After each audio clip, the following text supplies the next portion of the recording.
It's 12 o'clock and our ESG program is about to begin. I'd like to introduce to you our host with the most. He's going to help you cross the T's and dot the I's for ESG week. Here comes your host, the Orange Dot. Welcoming you to ESG week. Welcome, welcome, welcome. We have a lot in store for you. Every day this week at lunchtime, 12 o'clock, you can find us streaming right here on your favourite social media site about ESG. Specifically, what kind of solutions you can be using to help you with your ESG reporting. And also, management of your ESG data. All very important. But what do I know? I'm just a dot. So we have some experts to help me out to show you what you need to know to succeed in these very exciting but changing times. Let's see who is going to be talking to us today. Who are we going to get? Today it is Doug Ryder! Doug is the professional cycling manager at Team Q36.5 Pro Cycling, and he will be sharing their unique story with us about how they became more data-driven. Between you and I, they're formerly known as Team Qhubeka. But now we want to see how they've adopted Qlik with Inphinity to measure everything that the team does. And we mean everything. All on their way to becoming carbon neutral and ESG compliant. So everyone, I hope you've got your lunch ready and waiting for you, because it's time to chow down on what Doug Ryder has to say. Everyone, ladies and gentlemen, big round of applause now please for Doug Ryder! Hi, my name is Douglas Ryder. I'm the manager of Q36.5 Pro Cycling team, and today I just want to discuss and talk about this unique team and its story, and a bit about data and how we leverage data, and of course being planet conscious and what we are doing as a team for the environment and our sustainability journey. This team started with a dream back in Atlanta in 1996, me representing South Africa at the Olympic Games, and it was a special Olympic Games with Josiah Tugwani, a black South African runner, winning gold in the Olympic marathon. And that is kind of where the dream was born to, if Africa has been able to produce the best endurance runners, then why not cyclists? So we started a team and brought in riders from all different parts of Africa, Ethiopia, Eritrea, Rwanda, Algeria, of course, South Africa, and many international riders to help fast track our riders to success. That was always critically important. And so a team that started with humble beginnings ended up at the highest level in world cycling in a matter of a decade, with one of the best riders in the world wearing the coveted yellow jersey, but probably the most famous jersey in sport and definitely in cycling. And so that journey was an incredible to get there, showing that we were an aspirational team to ride for in the end because of our values. But it started, when I left cycling, I worked for IBM and for Microsoft for 11 years, and I was in sales. So I wanted to, if we were going to take an African team to the Tour de France, I needed to go and understand my client. I went to go and meet with the ASO that runs the Tour de France and presented to them this African dream and this African incredible, story. And they thought I was a bit crazy. They thought that, that hadn't been many African riders in the sport in the past. And we had a very ambitious dream of taking a team, from within 3 years because of the funding that we had. And then 2 years later, after we'd presented it to them, I got this please call me and this SMS from Christian Prudhomme, the race organizer, to say, welcome to the Tour de France, please call me back. And it was an incredible moment for our team in January of 2015 as we prepared for that year's 2015 Tour de France. So we launched our team, and everything we do, there's always a story around why we do things, and we try and create a holistic approach amongst our team and our riders and our partners. And in this picture in the Rijksmuseum in Amsterdam before the 2015 Tour de France started in Utrecht in 2015. We presented our team of 3 South Africans, 2 Eritreans, a Norwegian rider, American rider, and a British rider. And we presented our new jersey with the stripes, because it was all about earning our stripes in the peloton, proving that we deserve to be in racing. And it also looked a bit like a zebra. If you know a little bit about the animal kingdom, zebras on their own will get eaten by their predators. But when they are together, the stripe kind of blurs the vision of their predators. And so if they are united and connected better together, then, they can go further, survive and do more. And that's kind of the concept around the team kit. So it looked really cool and it really worked. I mean, we had Daniel Tekla-Heimanot from Eritrea wearing the King of the Mountains jersey within the first week of the race. It was incredible. There were so many refugees and fans that came from all around the world to support the team. It was beautiful to see and to see the impact that it had on Eritrean cycling. And of course on Daniel and our team in terms of our mission and what we wanted to achieve. And Steve Cummings on Mandela Day, which was just incredible. Every year the Tour de France goes through Mandela Day, and having Steve win our first ever stage for Africa's first ever team in, the Tour de France on that special day was just epic. And it raised a lot of money for charity. It raised a lot of awareness to our purpose. And it was just an epic time and an epic day and it's just a fitting way to start our first Tour de France with such a great victory on such a special day. And then looking at a year later, Cavendish wearing the yellow jersey in the Tour de France was also brilliant. If you see the power of what that jersey is in terms of the media, you can absolutely use that as a platform to do good things and to support your passion and your purpose. Building off that legacy, the Q36.5 Pro Cycling team is a progressive and diverse professional team, and we are there to redefine the future of the sport and its impact on the world. So we're a global team. We have 24 riders from 13 nationalities, and we're all about racing the future, which is our purpose and our mission. So what does Q36.5 stand for? Well, Q stands for Quaere in Latin, meaning research, and 36.5 is the optimal body temperature of the human body. So maintaining that gives you the opportunity to perform at your utmost.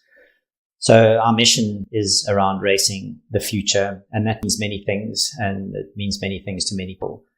But we are driving the future of cycling through people performance and plus aiming to make a positive impact. And so people side of things is, of course, the impact that we have on individuals, talent identification, communities that we support through the performance of the team and through the impact of our partners. And then, of course, performance, it's around the innovation space. What are we doing to improve the products that we use and to perform at our utmost, leveraging technology to make more informed, better decisions quicker? And then how can we do that all through being incredibly sustainable through our actions and the way we engage? So the power of the peloton and the power of what we can achieve with the people that we support and through the rise on our team supports these kind of 3 buckets, being mobility, moving people forward socially and physically, education, and then, of course, talent identification and development through our community in South Africa, and then, of course, the under 23 development team that we support. Because the power of the bicycle is huge when you see and do a handover and in communities and present people and those in need, mobility. It drives freedom and independence and gives them so much hope and opportunity. And it's the most amazing to experience and be a part of. And I think when you provide bicycles to those who didn't know that cycling is a sport and is perceived to be just a tool to get you from A to B, once you understand that cycling absolutely it can be a profession and can be a sport, it opens the individual's eyes up to something that they didn't know existed, which I think is truly so. And when that gets and lives through the professional riders on the team, that purpose and those values. So when a rider wins a race and puts their hand up, it's them putting their hands up for opportunity, for success, for someone else's future. And our goal is to use our success and the global awareness and brand visibility of our beautiful sport of cycling to try and raise funds to put more people onto bicycles in communities, which I think is truly special. And when our riders, win and it drives them to deeper success, having such a strong value system and purpose is truly amazing. We were very fortunate in that Tour de France also adopted Qhubeka as one of their official charities. So that's a great thing to have the greatest bicycle race in the world doing that. And then our ethos is an African proverb called Ubuntu, meaning I am because we are. You cannot exist in isolation, but only together. And that talks to our great sport of cycling, what it means to be connected and united, to work together, and what we stand for as an organization, which is incredible. So the tech side of the sport is huge. We are fortunate to be part with Qlik, and to be able to use that technology and data to understand and make more informed decisions. And this is kind of what the environment looks like, with the riders at the heart of everything we do. And our offices are mobile and, are the open roads of the world. But it does come down to the intimacy of rider conversations, personal agendas, personal feelings around what we can do together.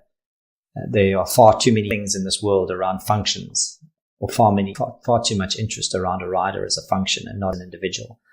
And that is consistent in sport. And I think we try and get the best out of our individuals to give them the best opportunity to be successful. So this is the engine room, the service course. This is where performance starts, getting the right riders to the right races on the right equipment on time, in good health. Kind of starts from here. And it's an amazing place. It's the biggest and best bike shop you could ever be at. And it's an incredible, energized space. And it's to make this function work optimally. You're having the right infrastructure for the riders to be able to understand their goals and objectives with the right staff that are in support of everything that we need to achieve our objectives, to make sure that we can, realize our dreams and make a big difference in the sport of cycling, so that we can leverage that success to do more. But it's that intimate understanding of the individual and of our performance goals that is critical.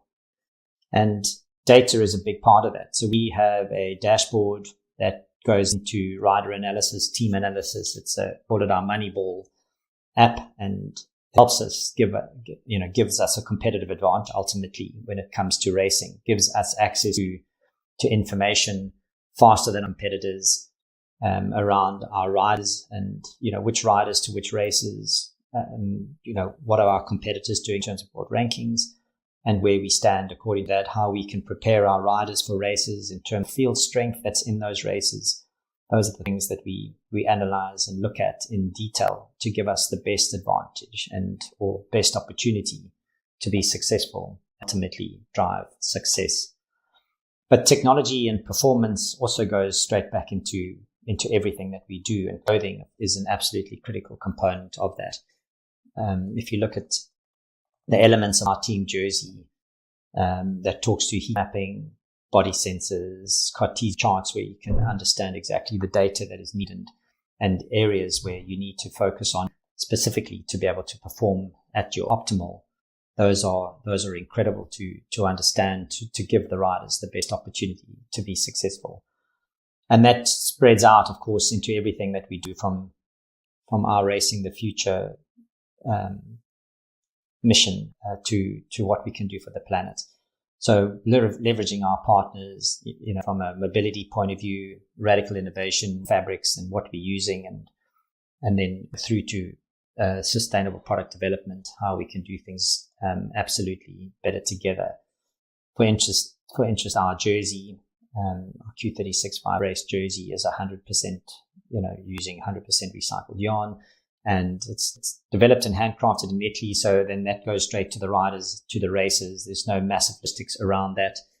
So trying to bring everything closer to home so that we can tell a real, genuine, authentic story, and also connect and I guess make the world and help in our journey of making the world a better place. And right down to the riders' customizations of the jerseys, less is more when it comes to our world in terms of the riders don't need as much clothing so they can perform optimally, because the quality is top notch, and the innovation out there, and it just drives their ability to be more successful, and just, looks at being planet conscious well. And then how we use water, we save water from our buses to wash cars and bikes with. And we also, in the way we leverage plastics, in the way we drive vehicles in terms of energy savings.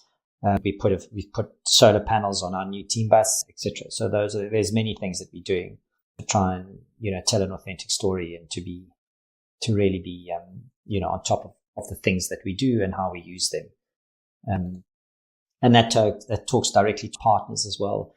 We are fortunate to be supported by high-end premium partners, and that also share the same vision and are passionate about racing the future with us. And these partnerships really make a big difference in terms of the team's ethos and success moving forwards. But it is about having fun. We do want to have fun together and connect with each other and do things together, because that's what makes a team, and why it is so beautiful to be at the highest level in sport, and particularly in cycling, so that one day we can end up back on the most famous route in cycling, the Champs-Élysées. And that's our ultimate dream, is to rise again to that level and be at the highest level in cycling.